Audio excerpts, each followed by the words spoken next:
So guys, na-inspire po si Desai mag-walking kasi nakita ko yung update ng aming climb. My God, halos umabot na kami sa 40 participants for Mount Apo. So pangalawang balik ko na po dito sa trail na to. Ito na po yung mapunta po ito sa San Roque. So ilakad ko na lang po siya guys para pang cardio ko na rin siya.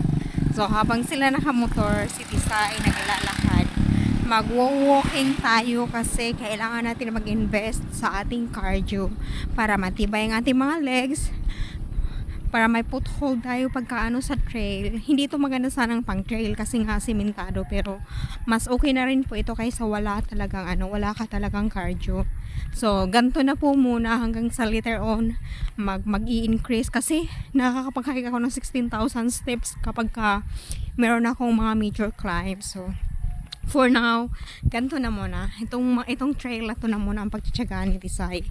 So, pagkababa ako dito, just like yesterday, nag-San Vicente kami, San Isidro, San Vicente, and then paikot ang Guadalupe. And then this morning, pumunta kami ni Tantanang Beach. So, ito yung trail namin. And then, pangalawang balik ko dito ngayon. So, ganito na lang muna. Mahalaga talaga ang may cardio. Hindi ako hinihingal dito kasi sanay na ako dito. Pero pagpursigihan na lang natin, at least nakakapag-walking kasi kailangan nga po yung ganun. Kasi first time kong mag-apo. So ayun lang, update lang. Nakakatuwa lang kasi ang dami pala namin. Tapos meron pala tayong kasamang celebrity sa upcoming event ng apo sa March. So nakakatuwa kasi imagine mo yung Berwin Baldwin kasama namin sa mag-aapo. So komedyante yun eh. So expected na ang tawanan doon. So we'll see. Good luck na lang sa amin. Sana maayos yung panahon. Yun talaga yung pinaka-importante doon eh. Maganda yung panahon pagka nagbibiyahe kami papunta doon. Hanggang nasa journey kami ng aming climb. Sana pagpalain ng Diyos na sana maayos yung weather. Makapag-clearing sana kami. At saka most especially po, hindi lang po clearing, sana safe.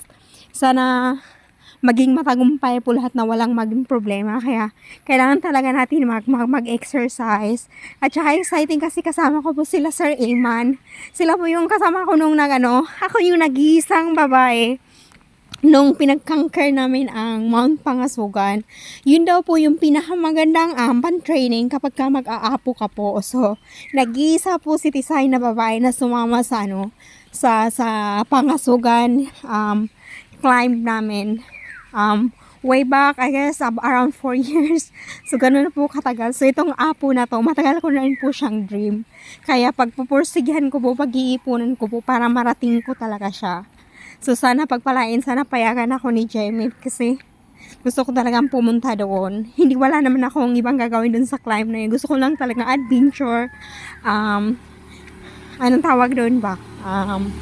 Magka-climb ka for your, parang yun eh, self-expression. Gusto mo yung ginagawa mo kasi, tsaka sa health na rin, re-energize, yung ganun. Sarap kasi ng feeling pagka nakapag-conquer ka po ng bundok. Yung walang naging problema, yung kahit pa na-slide ka na at bumalito ka na doon. Minsan nagtatumbling si Desai sa climb guys. Pagka kasi minsan maulan, matirik. Sa rainforest kasi madulas doon, tapos biglang uulan, so madulas. So part na yun ng climb. Pero sa awa ng Diyos naman, wala namang mga major injuries na nangyayari. So gusto ko lang talaga, dream ko po yung apo guys. Apo, pulag, yung mga ganon. Meron pa silang yung magdudulang-dulang yung aking mga ka-team. Merong, basta ang dami, magigiting-giting, ang dami nilang plano. So gusto kong makasabay naman sa kanila kahit paminsan-minsan lang. Kahit 2 major climbs for a year yung ganon. Pag nandito na si Jay, marami kaming pupuntahan. Pero for the meanwhile, mag-i-invest po muna ako sa ganitong mga practice. So ayun na po, malapit na po ako sa kalsada guys. So thank you for watching. Have a nice day po. And then this is Desai of Clark's Adventure Vlog. So bye-bye, thank you, and have a nice day.